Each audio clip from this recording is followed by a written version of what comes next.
బట్టతలతో బాధపడుతున్నారా? ఆధునితనమైన పద్ధతిలో hair transplantation చేయబడును. Face clinic, Hyderabad. నమస్తే, వెల్కమ్ టు సుమన్ టీవీ. నేను సాయి. ఐపీఎల్లో ఇలా రసవత్తమైనటువంటి మ్యాచ్ ఉంది. Mumbai versus RCB. వరుస ఓటములతో సతమతం అవుతున్నటువంటి ఆర్సీబీ ఈ రోజన్న గెలుపు బాట పడుతుందా? వరుస 3 ఓటముల తర్వాత 4వ మ్యాచ్లో విజయం సాధించినటువంటి ముంబై దాన్ని కంటిన్యూ చేస్తుందా? దీనికి సంబంధించి మనం మాట్లాడదాం. మనతో పాటు సీనియర్ స్పోర్ట్స్ అనలిస్ట్ చంద్రశేఖర్ గారు ఉన్నారు. వారితో మాట్లాడదాం. సార్ నమస్తే. నమస్తే సాయి. సార్, ఈరోజు మ్యాచ్ ఎలా చూడొచ్చు సార్? ముంబై వర్సెస్ ఆర్సీబీ రెండింటికి ఒక అగ్ని పరీక్షే. వరుస ఓటముల తర్వాత గెలిచిన టీం ఒకటి, గెలుపు తర్వాత వరుస ఓటములతో కొనసాగుతున్న టీం ఒకటి. లేదులే, గెలుపు తర్వాత కాదు, మధ్యలో గెలిచింది మళ్ళా ఓడుతుంది ఆర్సీబీ. బట్ ఎనీవే, ఆర్సీబీ అయ్యేటప్పటికి 5 మ్యాచెస్ ఆడేశారు వాళ్ళు. ముంబైకి కొంచెం అడ్వాంటేజ్ ఏంటంటే దే ప్లేడ్ ఓన్లీ 4 మ్యాచెస్, అదొకటే డిఫరెన్స్. సో ఇద్దరికి ప్లే ఆఫ్కి చేరాలి అంటే కనుక ఇంక నుంచి ప్రతి మ్యాచ్ అగ్ని పరీక్షలుగానే ఉంటుంది. సో డెఫినెట్గా today's match will be a tough fight. ఢీ అంటే ఢీ అనేటువంటి విధంగానే ఉంటుంది. కాకపోతే కొంచెం వాంఖేడేలో ఆడుతున్నారు కాబట్టి న్యాచురల్గానే ఆ హోమ్ అడ్వాంటేజ్ అనేటువంటిది కొద్దిగా ముంబైకి ఉంటుంది.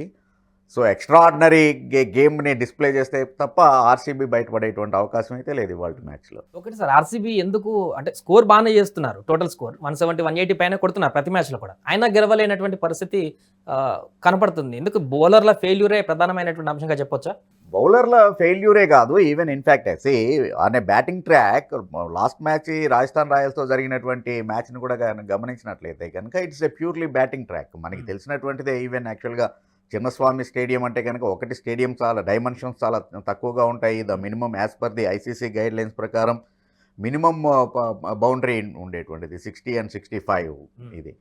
సో కాబట్టి అక్కడ హై స్కోరింగ్ మ్యాచెస్ ఎట్లాగూ ఉంటాయనేటువంటిది తెలిసినటువంటిది. అట్లాంటి దాని మీద అట్లీస్ట్ 200 క్రాస్ చేయలేకపోయింది అంటే ఈవెన్ బ్యాటింగ్ కూడా స్ట్రగుల్ అవుతున్నారనే అర్థమవుతోంది. ఎక్సెప్ట్ కోహ్లీ, మిగిలినటువంటి వాళ్ళు ఫెయిల్ అవ్వటం ఆర్సీబీనే ఇబ్బంది పెడుతోంది. Bowling department, as I will come that point. Next మనం దాన్ని డిస్కస్ చేసుకుంటే బేసిక్గా బ్యాట్స్మెన్ కూడా ఇంకొకటి ఏంటి అంటే ఎక్కువగా ఫారిన్ ప్లేయర్ల మీద డిపెండ్ అవ్వటం అనేటువంటిది ఆర్సీబీని దెబ్బతి కొడుతోంది. You take du Plessis the captain, even అలాగనే 17.5 crores పెట్టి కామెరూన్ గ్రీన్ని తీసుకున్నారు ఎన్నో ఎక్స్పెక్టేషన్స్ తోటి ఆల్రౌండర్ కోటాలో.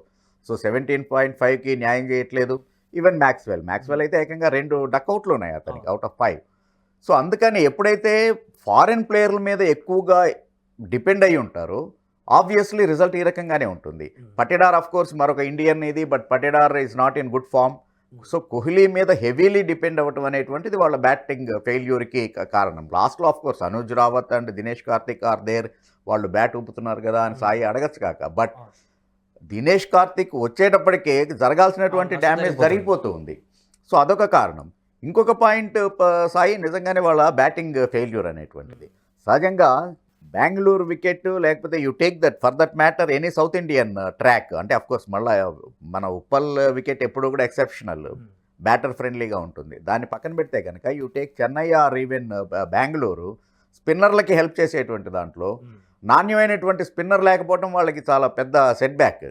కరణ్ శర్మ టీంలో ఉన్నాడు, కరణ్ శర్మని ఎందుకు 11లో తీసుకోవట్లేదు అనేటువంటిది $1 million క్వశ్చన్. పోనీ హీఈస్ ఏమైనా ఇంజురీ పోర్న్ అయితే కనుక దట్స్ ఏ ప్రోన్ అయితే that's a different story, but అట్లాగా కాదు. సో మయాంక్ దగ్గర మీద ఎక్కువగా ఆధారపడటం అనేటువంటిది, ఉన్నటువంటి చహల్ని మ్యాచ్ విన్నింగ్ బౌలర్ చహల్ని వదిలేసుకోవటం అనేటువంటిది.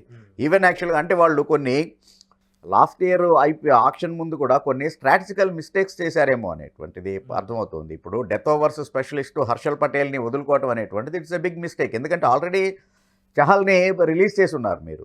సో అట్లాంటప్పుడు at least you need to stick on your death overs bowler, అది లేకపోవటం అనేటువంటిది. సో ఆర్సీబీ ఫెయిల్యూర్స్కి ప్రధానమైనటువంటి కారణాలుగా చెప్పుకోవాలంటే కనుక మూడింటిని చెప్పుకుంటే, ఒకటి నేను అన్నట్టు ఎక్కువగా ఓవర్సీస్ ప్లేయర్స్ మీద డిపెండ్ అవ్వటం అనేటువంటిది, రెండోదేమో వాళ్ళ bowling unit. If you take వాళ్ళు ఎక్కువగా డిపెండ్ అయింది ఎవరి మీద? సిరాజ్ మీద. సిరాజ్ పవర్ ప్లేలో ఇప్పుడు దాకా జరిగినటువంటి మ్యాచ్ల్లో 7 overs వేస్తే అందులో 76 runs కన్సీడ్ చేశాడు.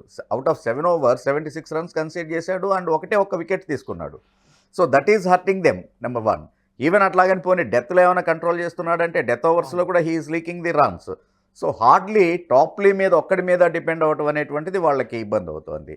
ప్లస్ మిగిలినటువంటి టీములతోటి కంపేర్ చేసుకుంటే కనుక స్పిన్నర్ల స్ట్రైక్ రేట్ ఎంత ఉంది అంటే 9.6 వాళ్ళ ఎకానమీ రేట్, అంటే close to 10 runs per over స్పిన్నర్లు ఇస్తున్నటువంటి సందర్భంలో మ్యాచ్లు గెలవాలంటే చాలా కష్టం.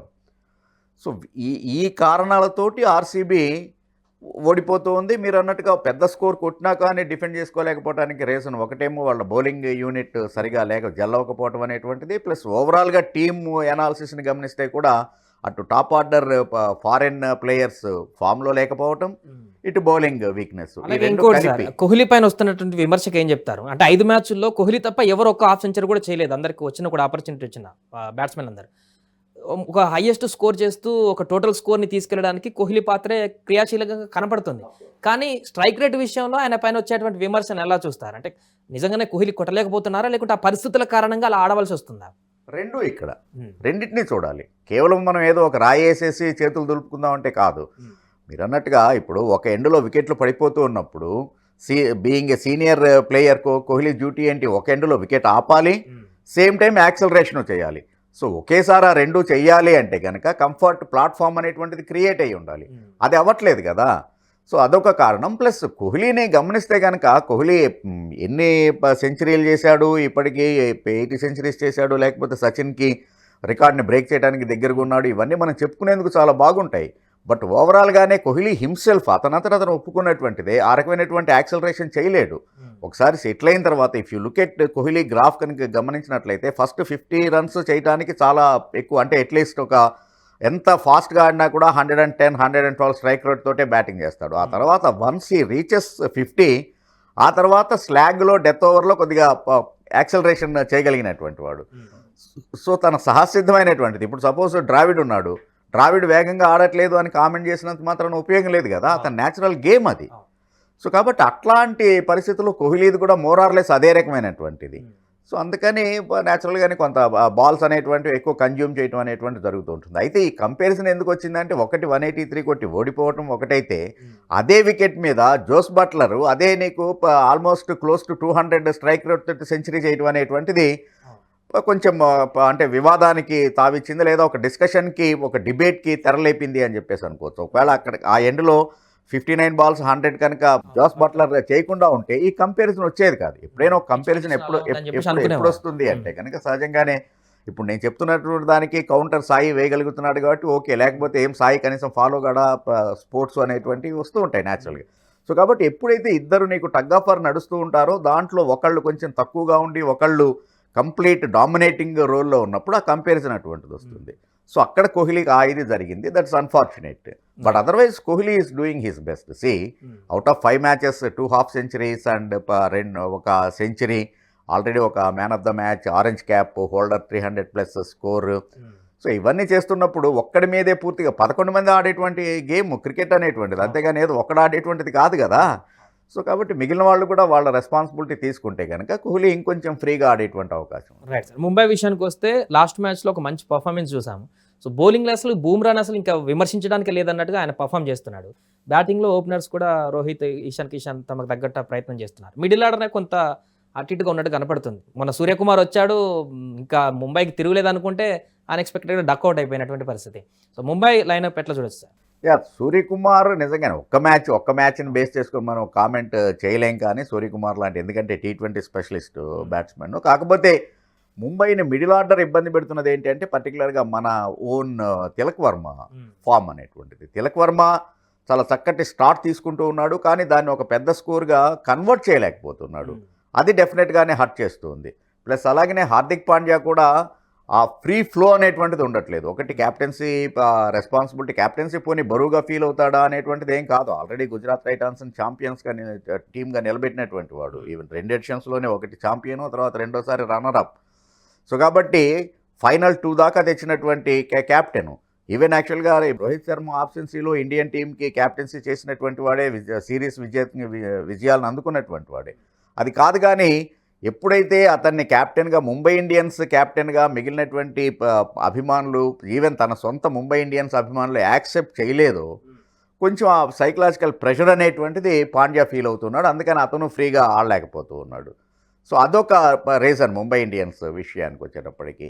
ఎంత మటుకు Rohit Sharma of course last match చాలా సూపర్బ్ నాక్ ఆడాడు. ఈవెన్ ఇషాన్ కిషన్ ఇది కానీ మీరు గమనిస్తే కనుక ఈవెన్ ముంబై ఇండియన్స్కి వచ్చినటువంటి ఇబ్బంది ఏంటి అంటే వాళ్ళకి సరైనటువంటి ప్లాట్ఫామ్ పడట్లేదు. ఎప్పుడైతే ఒక మంచి ప్లాట్ఫామ్ అనేటువంటిది క్రియేట్ అయి ఉంటుందో on that you can build a beautiful building.